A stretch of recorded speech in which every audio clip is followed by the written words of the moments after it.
में बैठे हुए देश के कोने कोने से आए तमाम एआईसीसी के मेंबरान, आप सभी के धैर्य की बहुत लंबी परीक्षा हो गई है, तो अपनी बात को छोटा संक्षिप्त रखूंगी और प्रयास करूंगी कि आपसे दिल से दिल का तार मैं जोड़ने की कोशिश कर सकूं। तो भारतीय राष्ट्रीय कांग्रेस को समर्पित इन पंक्तियों के साथ मैं अपनी बात शुरू करती हूं कि दुनिया में इतने जुल्म नहीं जितनी लड़ने की ताकत है। तानों के शोर में रहकर भी हमें सच कहने की आदत है। मैं सागर से भी गहरा हूं, तुम कितने कंकड़ फेंकोगे, चुन चुन कर आगे बढ़ूंगा मैं, तुम मुझको कितना रोकोगे। और खास तौर से अपने मोहब्बत वाले नेता के लिए कि मैं उस माटी का वृक्ष नहीं जिसे नफरत की नदियों ने सींचा है, मैं उस माटी का वृक्ष नहीं जिसे नफरत की नदियों ने सींचा है। बंजर मिट्टी में पलकर मैंने मृत्यु से जीवन खींचा है। मैं पत्थर पर लिखी इबारत हूं, शीशे से कब तक तोड़ोगे, चुन चुन कर आगे बढ़ूंगा मैं, तो मुझको कितना रोकोगे।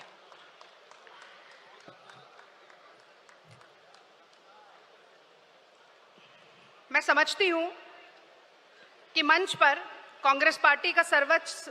नेतृत्व जो है वो अभी मौजूद नहीं है, पर सबके बारे में एक एक लाइन बोलकर मैं अपनी बात को आगे बढ़ाना शुरू करूंगी। और मैं कहना चाहती हूं कि साहस है पहचान जिसकी, मुश्किलों से जो ना हारी हैं, शक्ति का स्वरूप है जो सोनिया जी, वो हिंदुस्तान की नारी हैं, वो हिंदुस्तान की नारी हैं। और मुझे गर्व है इस बात का कि बतौर कांग्रेस अध्यक्ष 4 से 19 प्रदेशों में हमारी सरकार लाने वाली, अटल अडवाणी युग के सूर्य को अस्त करने वाली और मुझ जैसी लाखों करोड़ों आम घरों से निकलने वाली बेटियों और महिलाओं का हाथ पकड़कर राजनीति और समाज में आगे बढ़ाने वाली सोनिया गांधी जी का सानिध्य और नेतृत्व हम सभी को प्राप्त हुआ। ये बहुत सौभाग्य की बात है। आदरणीय खड़गे जी मंच पर नहीं है, लेकिन मुझे लगता है कि कांग्रेस का हर कार्यकर्ता जब आज खड़गे जी की तरफ देखता है तो न सिर्फ वो ये सोचता है कि पंक्ति में खड़े हुए अंतिम व्यक्ति के आंसू पोंछने हैं, कि दलितों, वंचितों, हाशिए पर पड़े हुए लोगों के हक और हुकूक की आवाज को बुलंद करना है, बल्कि वो ये भी सोचता है कि अगर कांग्रेस की विचारधारा का परचम निष्ठा और प्रतिबद्धता के साथ उठाया जाए तो एक ब्लॉक अध्यक्ष से कांग्रेस के राष्ट्रीय अध्यक्ष तक का सफर भी साथियों पूरा किया जा सकता है। और मैं कहना चाहती हूं कि देश भर में संगठन को मजबूत करने की जिम्मेदारी जिनके कंधों पर है, जोश, जुनून, जज्बा और ऊर्जा कांग्रेस पार्टी में उसका संचार करने की जिम्मेदारी जिन पर है, केसी वेणुगोपाल जी भी हमारे बीच में है। और जो नहीं है, बस एक मिनट का समय और लूंगी, प्रियंका जी के लिए भी 2 शब्द बोलूंगी मैं जरूर, आज इस मंच पर नहीं है। लड़की हूं, लड़ सकती हूं का नारा देकर इस देश में महिला सशक्तिकरण, सम्मान और सुरक्षा की प्रतीक जो बनी, मैं समझती हूं कि लोकतांत्रिक संवैधानिक मूल्यों का आज जब शरण हो रहा है तो मुझे याद आता है कि पंडित जवाहरलाल नेहरू जब सक्रिय राजनीति में आए तो रविन्द्रनाथ ठाकुर ने उनके लिए कहा था कि पंडित नेहरू का आना ऋतुराज बसंत के आने की तरह है, और इसी तरह प्रियंका गांधी जी का सक्रिय राजनीति में आना उस बसंत ऋतु के आने की तरह ही हुआ जिसने कि एक नया संचार किया। और गीतांजलि की कुछ पंक्तियां हैं कि ध्वंसा विशेष के विगत चिन्ह जब मिट्टी में मिल जाते हैं, फिर उसी जगह फिर नए भवन, फिर नए सुमन, फिर नए उपवन खिल जाते हैं। और उसी तरीके से कांग्रेस पार्टी को एक साथ, एकजुट, कंधे से कंधा, कदम से कदम और आवाज से आवाज मिलाकर हर साथी को खड़े होकर आज जो नफरत की राजनीति, वैमनस्य की राजनीति, सांप्रदायिकता की राजनीति फैलाई जा रही है, उसके खिलाफ लड़ने का काम करना है। और अंतिम बात मैं बस यही कहूंगी कि एक नेता अगर देश में है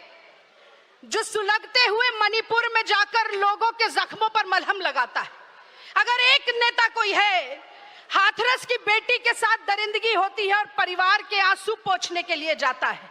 अगर एक नेता कोई है कि देश की पहलवान बेटियों को घसीटा, मारा, उनको बालों से पकड़कर इधर उधर फेंका जाता है, तो उनके सम्मान के लिए जाकर खड़ा होता है। अगर एक नेता इस देश में है जो अन्नदाताओं के लिए ट्रैक्टर को संसद तक ले जाता है, जो भट्टा परसौल में मोदी सरकार के घुटने झुकाता है, अगर एक नेता कोई है कि दिल्ली के बसंत कुंज में झुग्गियां टूटती हैं और वहां पर जाकर खड़ा होता है, एक नेता अगर कोई है जो कन्याकुमारी को कश्मीर से मोहब्बत के फेविकोल के साथ जोड़ता है साथियों, तो बहुत गर्व है मुझे इस बात का कि वो मेरा मोहब्बत वाला नेता राहुल गांधी है, राहुल गांधी है और राहुल गांधी है। जब राहुल गांधी जी कांग्रेस के अध्यक्ष बने तो मुझे प्लीनरी सेशन का संचालन करने का मौका मिला था, और जो पंक्तियां मैंने उनके लिए कही, मैं उसी से अपनी बात को खत्म करना चाहती हूं कि हो पांव में जिसके ताकत वो चल के रहता है, हो पांव में जिसके ताकत वो चल के रहता है, और दुश्मन लाख गिराए संभल के रहता है, हो जिस चिराग में शिद्दत लो बढ़ाने की हवाएं लाख बुझाए साथियों, वो चिराग जल के रहता है, वो चिराग जल के रहता है। और अंतिम बात, बस बिल्कुल सर अंतिम बात मैं ये जरूर कहूंगी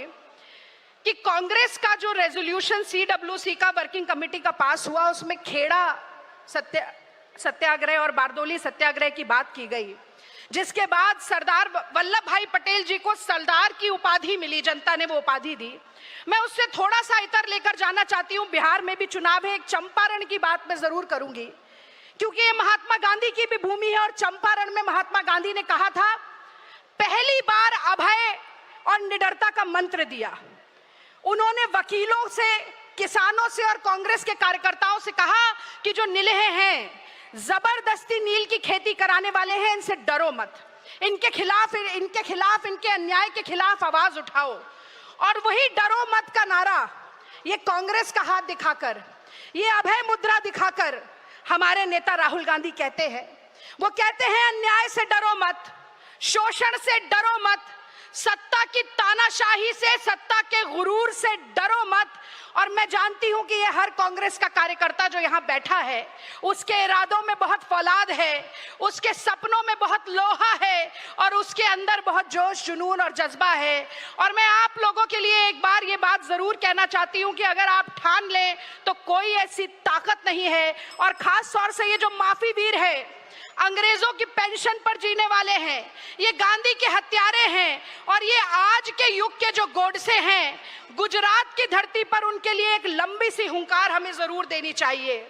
आज देश में महंगाई की मार है, नौजवान बेरोजगार है, महिलाओं की अस्मिता तार तार है, किसान आत्महत्या करने को लाचार है, पेट्रोल डीजल 100 के पार है, कमजोर हो रहा हर संवैधानिक अधिकार है। ऐसी नाकारा और निकम्मी ये गुजरात की और दिल्ली की मोदी सरकार है। तो मेरे साथ एक बार जोरदार नारा लगाइए कि जो सरकार निकम्मी है, अरे जो सरकार निकम्मी है। मुझे इस गौरवशाली क्षण का भागी बनाने के लिए ये मौका जो मुझे मिला, मैं बहुत बहुत आभारी हूं। जय हिंद, जय गुजरात, जय कांग्रेस।